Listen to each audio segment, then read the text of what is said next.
చిచి బోటీని అదెట్లా తింటారు ఏమో ఆ స్మెల్కే నాకు వాంతి వచ్చేసిద్ది అని అంటా ఉండేదాన్ని. మీలో ఎవరైనా నా అలాగ అనే వాళ్ళు ఉన్నారా లేదా కామెంట్ చేయండి. నిజం చెప్పాలంటే ఇప్పుడు దాకా ఈ బోటీ కర్రీ ఇంట్లో వండిందే లేదు నేను. అలాంటి నాకు ఏంటో ఈ మధ్యన 1 వీక్ నుండి తెగ పీకేస్తుంది అనమాట బోటీ కర్రీ మీద.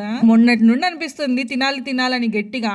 మా వాళ్ళకి చెప్తున్నాను గానీ ఎప్పటికెప్పుడు మర్చిపోతున్నారు మా వాళ్ళు తెస్తాం కూడా. సరే అమ్మకైనా చెప్పి ఒకసారి చేపించుకుందాం అనుకున్నా. కాకపోతే అమ్మకి తెలిసిందే కదా రీసెంట్ గా అక్కడ డెలివరీ అయింది. ఇంకా అట్టు చూసుకోవడమే సరిపోతుంది, ఎందుకులే ఇబ్బంది పెడతామని ఇదిగో మార్నింగ్ పట్టుదలతో తెప్పించుకొని మరి వండుకుంటున్నాను అనమాట.